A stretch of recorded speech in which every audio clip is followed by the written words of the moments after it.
percaya Tuhan bahwa hanya Engkau pribadi yang mengenal kehidupan kami. Dan Engkau juga pula yang sanggup memulihkan kehidupan kami. Hanya Engkau pribadi yang mengetahui sepenuhnya kehidupan kami. Itu sebabnya kami percaya Engkau juga sanggup mengadakan satu terobosan dalam kehidupan kami. Bapa yang baik, kami mengucap syukur buat kemurahan-Mu. Kami mengucap syukur untuk pemeliharaan Tuhan dalam kehidupan kami. Kalau kami ada hingga hari ini, hingga detik ini, itu semua karena anugerah Tuhan, pemeliharaan Tuhan dalam kehidupan kami. Tidak satupun karena kesanggupan, kehebatan, kemampuan kami, tapi kami sadar betul bahwa semua karena kebaikan Tuhan.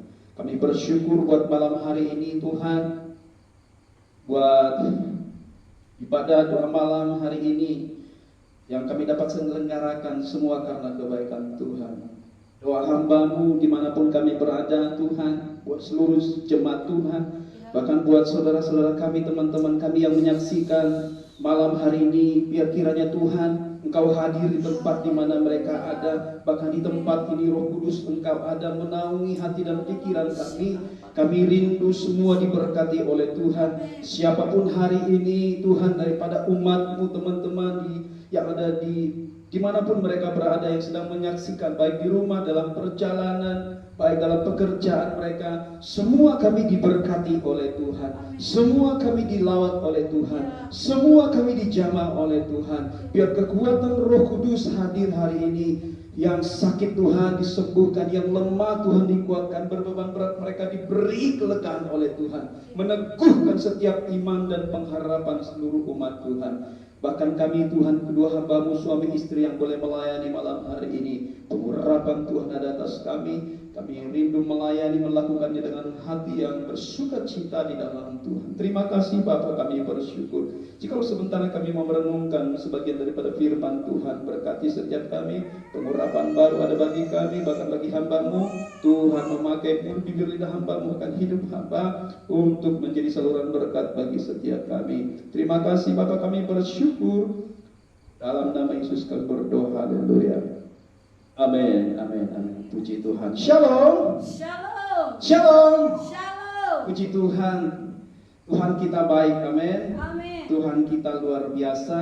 Tuhan kita dahsyat. Tuhan kita hebat. Katakan amin. Amin. Saudara kekasih, teman-teman, saudaraku yang diberkati oleh Tuhan dimanapun kau berada. Bagi jemaat Tuhan yang mungkin menyaksikan tayangan ini live Facebook oleh House of Blessing, haleluya. Saudara yang kekasih, kiranya kita semua diberkati oleh Tuhan. Kita dalam keadaan sehat, dalam keadaan kuat, dalam keadaan bersuka cita dan berbahagia. Apapun kondisi kita, bagaimana keadaan kita malam hari ini, saya katakan bahwa Tuhan kita baik. Amin. Amin. Yang amin katakan yes. Haleluya. Saudara yang terkasih, saya rindu memberkati saudara kekasih lewat renungan malam hari ini yang terambil di dalam kitab Yesaya. Yesaya pasal yang ke-40 ayat yang 31. Yesaya 40 ayat 31. Ayat yang biasa kita dengar saudara, dan mungkin biasa bagi saudara yang terkasih merenungkannya dan mendapat banyak berkat lewat firman Tuhan ini. Nah, malam hari ini izinkan saya membagikan satu perenungan bagi kita semua, kiranya memberkati kita dan memungkinkan kita untuk tidak hanya mendengar saja, tapi saudara kekasih kita semua mendapatkan berkat lewat firman Tuhan ini. Mungkin ketika kita sedang menghadapi sesuatu, mungkin kita sedang diperhadapkan oleh keadaan-keadaan yang sulit, lewat kebenaran firman Tuhan ini engkau dan saya diteguhkan oleh Tuhan. Amin. Puji Tuhan. Saya bacakan firman Tuhan pada malam hari ini, satu ayat saja saudaraku. Yesaya 40 ayat 31. Demikian firman Tuhan. Tetapi orang-orang yang menanti-nantikan Tuhan mendapat kekuatan baru. Mereka seumpama Raja Wali yang naik terbang dengan kekuatan sayapnya. Mereka berlari dan tidak menjadi lesu. Mereka berjalan dan tidak menjadi lelah. Amin. Amin. Amin. Amin. Oh haleluya. Saudaraku, ayat firman Tuhan berkata begini. Tetapi orang-orang yang menanti-nantikan Tuhan mendapat kekuatan baru. Setiap engkau yang sedang menanti-nantikan pertolongan Tuhan, katakan amin. Amin. Ya. Tetapi saudara kekasih, orang-orang yang menanti-nantikan Tuhan mendapat kekuatan baru. Nah, saudaraku yang terkasih, ayat ini dilatar belakangi oleh satu keadaan yang dihadapi oleh bangsa Israel pada waktu itu. Apa itu? Mereka ada di dalam masa pembuangan, saudara. Yaitu pembuangan di Babel. Firman Tuhan menginformasikan bagi kita bahwa ketika itu di pembuangan di Babel, mereka mengalaminya selama berapa? 70 tahun. Nah, kata pengharapan ini, ayat janji ini, janji kelepasan ini, janji kekuatan ini disampaikan oleh Nabi Yesaya jauh-jauh hari. Bahkan di zaman Raja Hizkia, pesan ini sudah disampaikan. Nubuatan ini sudah disampaikan, saudara. Dan itu tergenapi. Bangsa Israel masuk pada pembuangan di Babel.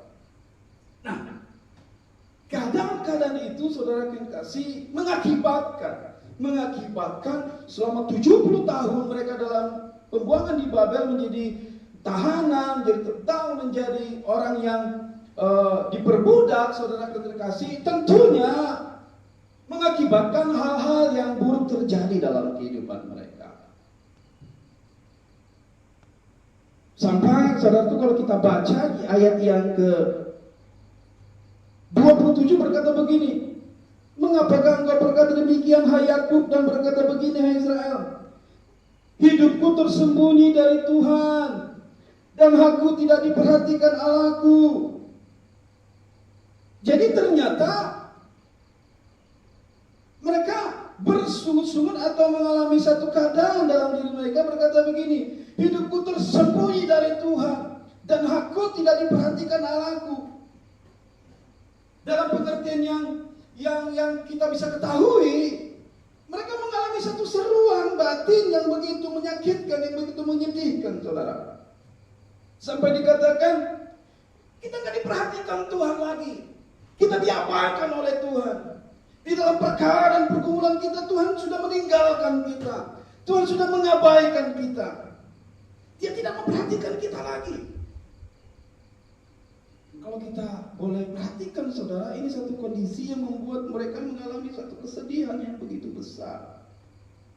Satu kesedihan yang begitu berat.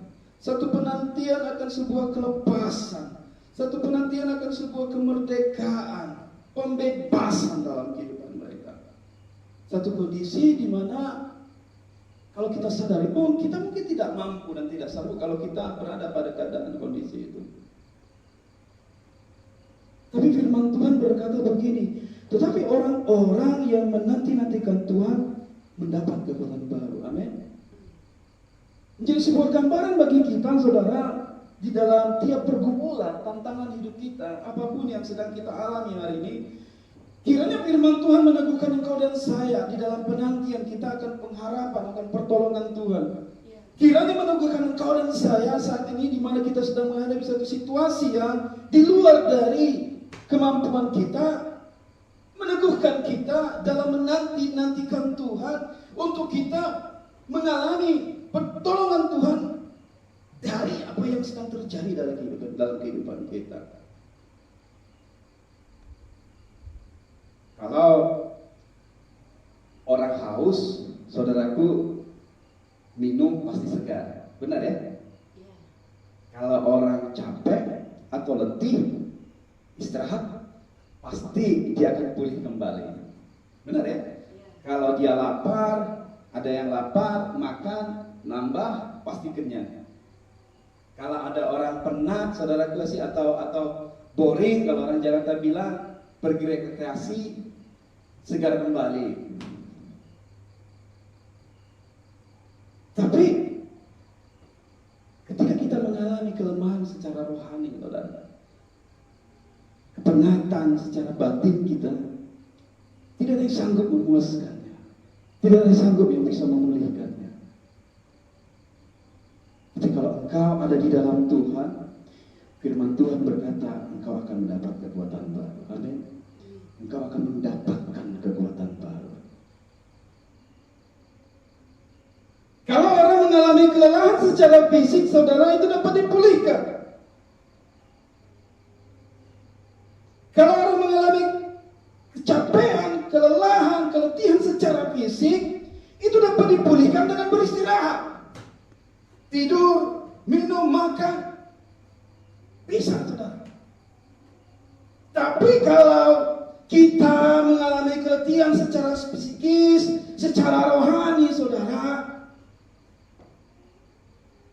yang bisa memuaskan, yang bisa memulihkan hanya di dalam Tuhan, saudara. Hanya di dalam Tuhan. Hanya di dalam Tuhan. Hanya di dalam Tuhan.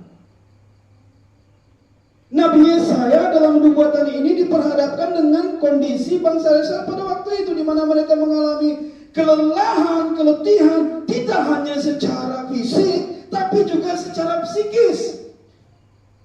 Dan spiritualitas mereka mengalami kekeringan.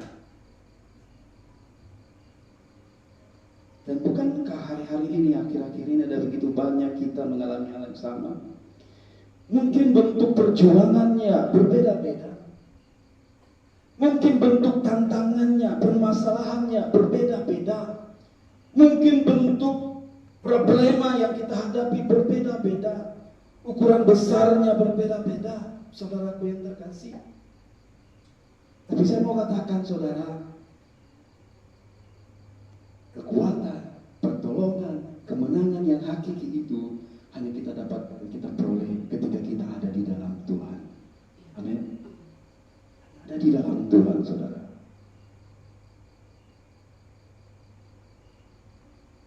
Tetapi orang-orang yang menanti-nantikan Tuhan mendapat kekuatan baru. Saudaraku yang terkasih, di dalam perjanjian lama ada 3 kata yang menerangkan dari kata menantikan Tuhan, saudara. Dalam perjanjian lama ada 3 kata yang menerangkan dari kata menantikan Tuhan. Yang pertama yaitu adalah kafah. Kafah itu dikatakan menantikan dengan harapan yang besar. Menantikan dengan harapan yang besar. Yang kedua dikatakan kata dunia. Kata dunia itu yaitu menanti dengan tenang, kepercayaan penuh kepada Tuhan. Satu kepercayaan yang tenang.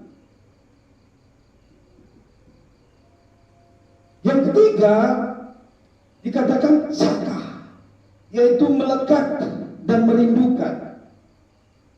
Itu sebabnya Raja Daud pernah berkata bahwa jiwaku menanti-nantikan Tuhan, sebab Dialah penolong kita dan perisai kita. Nah, saya mau ambil kata kafah, saudara. Kata kafah tepat mengartikan di ayat 4, pasal 40 ayat 31 ini, yaitu kafah. Kafah itu menantikan dengan harapan yang besar. Nah, di dalam kata kafah ini, saudara kasih, mengandung 3 makna yang kiranya dari ketiga makna ini, saudara, dapat membawa kita untuk mengerti dalam menantikan Tuhan dengan benar, dengan tepat. Sehingga ketika kita dalam menantikan Tuhan, dalam menantikan pertolongan Tuhan, dalam berharap kepada Tuhan, saudara, engkau dan saya tidak menjadi kecewa. Engkau dan saya tidak menjadi putus asa. Engkau dan saya tidak menjadi kecewa, putus asa, marah. Karena apa? Karena kita merasa tidak kunjung tiba, kita merasa tidak ada kelihatan pertolongan Tuhan. Karena saya percaya bahwa saudara yang terkasih, saya mau katakan bahwa kita punya Tuhan. Allah kita adalah Allah yang konsisten, saudara. Allah kita adalah Allah yang konsisten. Tidak ada dusta dalam diri Tuhan, dan Dia tidak pernah, saudaraku yang kasih, tidak menepati firman-Nya. Tidak ada kebohongan dalam diri Tuhan. Itu sebabnya saya punya keyakinan bahwa Allah kita ada Allah yang konsisten. Apa yang Dia katakan, Dia akan kerjakan. Apa yang dia janjikan, dia akan lakukan. Amin. Apa yang dia nubuatkan, itu akan tergenapi dan terjadi. Ya. Tinggal kita bagaimana kita mengimani dan percaya memegang apa yang Tuhan sudah janjikan bagi kita. Karena kita hidup saat kita menantikan Tuhan, saudaraku, kita masuk dan berada di dalam waktunya Tuhan, bukan waktunya kita lagi. Saat kita duduk menantikan Tuhan, saat kita sujud berharap kepada Tuhan, kita sudah membawa diri kita masuk kepada waktunya Tuhan, kairosnya Tuhan. Bukan waktunya kita lagi. Kita masuk kepada waktunya Tuhan, saudara. Biar Tuhan yang menentukan. Bagian kita adalah percaya dan berharap, beriman kepada Tuhan, dan Tuhan akan mengerjakan bagiannya untuk menolong engkau dan saya. Katakan amin. Amin. Jadi sama-sama kita katakan bahwa Tuhan kita adalah Tuhan yang konsisten, Tuhan yang berkomitmen tinggi, Allah yang berintegritas, Allah yang setia, Allah yang jujur, Allah yang baik. Katakan amin, saudara. Dia tidak pernah berdusta, dia tidak pernah mengabaikan janji-janjinya. Nah, kata kafah, saudara, mengandung 3 makna. Yaitu yang pertama, berharap penuh. Bagaimana ketika kita menantikan Tuhan, kita punya pengharapan yang penuh kepada Tuhan. Tidak bimbang, tidak ragu, tidak setengah-setengah, tapi penuh, saudara. Kita tidak tergoda ketika kita ada di dalam penantian kita, pengharapan kita tidak setengah-setengah. Tuhan apa hantu? Tuhan hantu. Kita nggak bisa berdiri di 2 tempat.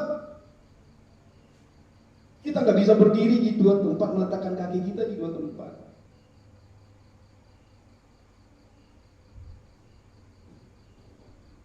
Tapi kita harus tetap berdiri teguh di atas kebenaran firman Tuhan. Amin.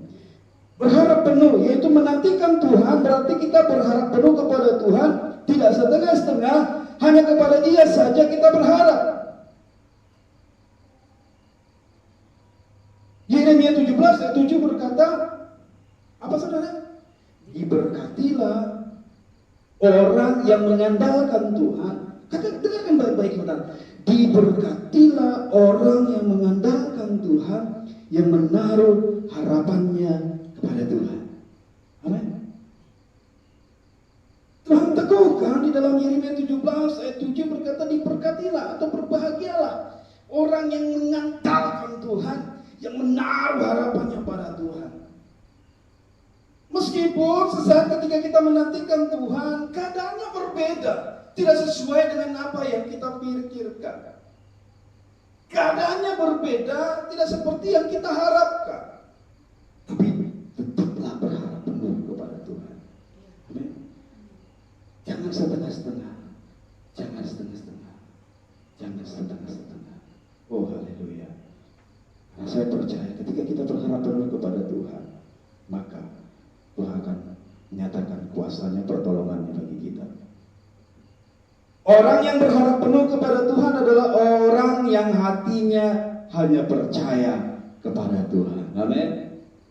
Sekali lagi, orang yang berharap penuh kepada Tuhan adalah orang yang hatinya percaya hanya kepada Tuhan. Hanya kepada Tuhan. Karena saya percaya, saudara, Tuhan banyak cara untuk menolong saya dan saudara. Ada ayat berkata begini, Tuhan akan melakukan, melampaui, Tuhan akan memberi, melampaui apa yang kita doakan. Amin. Tuhan bisa melakukan dan mengerjakan, memberi lebih dari apa yang kita doakan. Percaya orang yang berharap penuh kepada Tuhan, dia adalah orang-orang yang percaya sepenuhnya kepada Tuhan. Yang kedua, saudaraku, dalam menantikan Tuhan, dalam kata kafah itu, yang kedua maknanya adalah mengikat menjadi satu. Mengikat menjadi satu. Seperti 3 utas benang yang dipilih menjadi satu. Orang yang menantikan Tuhan adalah orang-orang yang menyatukan diri mereka dengan Tuhan. Mereka menyatukan diri mereka dengan rencana Tuhan, dengan pikiran Tuhan, dengan kebenaran Tuhan, dengan kehendak Tuhan, dan dengan cara-caranya Tuhan. Bukan dengan cara-cara yang lain, bukan dengan kehendak kita lagi, tapi kita pasrah berharap menantikan Dia, kita menjadi satu dengan apa yang Dia Dia mau, bukan dengan apa yang kita mau. Jangan kita berharap dengan caranya Tuhan, dengan keinginan Tuhan, tapi kita melakukan dengan cara-cara yang kita inginkan. Seringkali saya berkata begini, saudara. Ada orang datang kepada Tuhan, meminta petunjuk kepada Tuhan, minta pertolongan atau minta nasihat kepada Tuhan, meminta jawaban kepada Tuhan. Tapi sembari ketika datang kepada Tuhan, udah punya jawaban sendiri di hati. Sama misalnya ada orang misalnya konseling apapun itu, mau pranikah atau jodoh, cari apa, minta petunjuk dari seorang pendeta, hamba Tuhan tadi dukung doa. Lalu ketika gembalanya menasihati atau hamba Tuhan menasihati atau memberi masukan, saudara, seringkali nasihat atau masukan itu tidak diterima. Karena apa? Atau mungkin tidak jadi. Kenapa? Karena sebenarnya ada orang yang datang untuk meminta petunjuk sudah memiliki jawaban tersendiri, sudah punya jawaban sendiri. Jadi mustahil terjadi apa yang sudah disampaikan. Karena apa? Karena sudah punya jawaban sendiri. Jadi ketika kita menantikan Tuhan, kita harus berusaha selaras dengan apa yang dimau Tuhan. Kita selaras dengan keinginan Tuhan, selaras dengan cara-cara dan kehendaknya Tuhan. Bukan mau kitanya lagi, saudara, tapi dengan maunya Tuhan. Sehingga ketika kita menantikan Tuhan, saudara yang terkasih, apa yang kita nantikan, apa yang kita rindukan, dijawab oleh Tuhan. Amin. Kita perlu melakukan penyesuaian rohani ketika kita datang kepada Tuhan.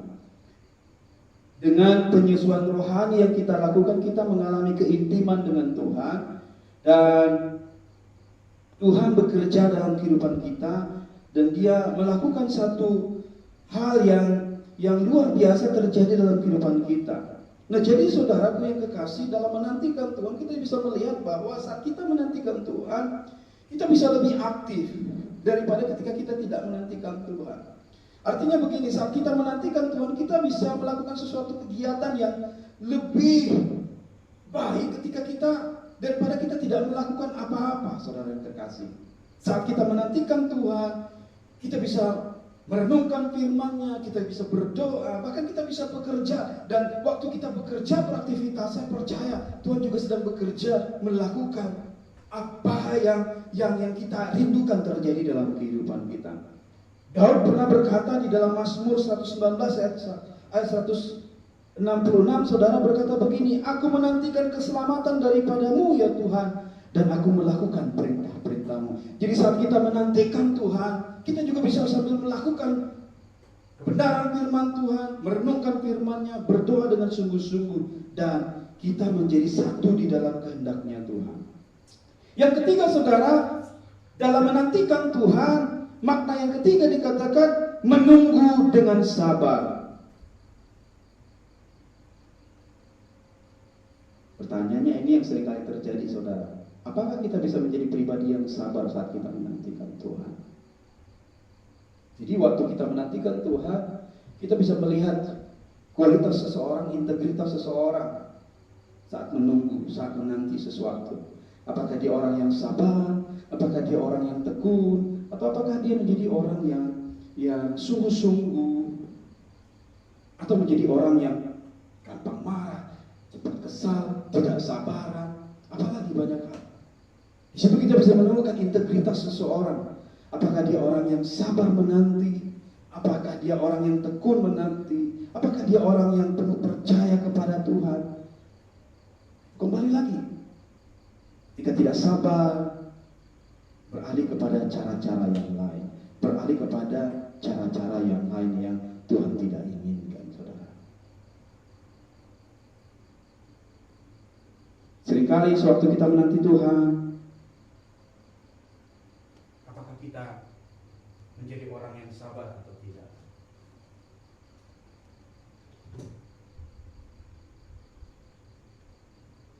Apakah kita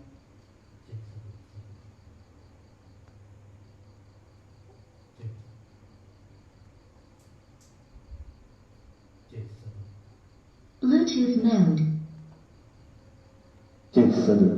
Apakah kita orang sabar atau tidak? Jadi saudaraku yang terkasih, kata kafah itu mengandung pengertian bahwa yang pertama, apakah kita dapat berharap penuh kepada Tuhan? Apakah kita bisa menyatukan diri kita dalam kehendaknya Tuhan? Tidak bersungut-sungut, namun kita belajar mengerti maksudnya Tuhan dari keadaan yang sedang kita alami. Dan apakah kita menjadi orang yang sabar senantiasa menantikan Tuhan? Amin. Amin, saudara. Dalam menantikan Tuhan, janji Tuhan berkata, firman Tuhan berkata, tetapi orang-orang yang menanti-nantikan Tuhan mendapat kekuatan baru. Mereka seumpama raja wali yang naik terbang dengan kekuatan sayapnya. Mereka berlari dan tidak menjadi lesu. Mereka berjalan dan tidak menjadi lelah. Sekali lagi saudaraku, saya percaya Tuhan kita adalah Tuhan yang memegang janji dengan setia. Amin. Kalau dikatakan bahwa engkau akan mendapat kekuatan baru, yakini dan percaya bahwa Tuhan akan memberikan engkau kesanggupan, kemampuan untuk melihat keadaan dan kondisi saudara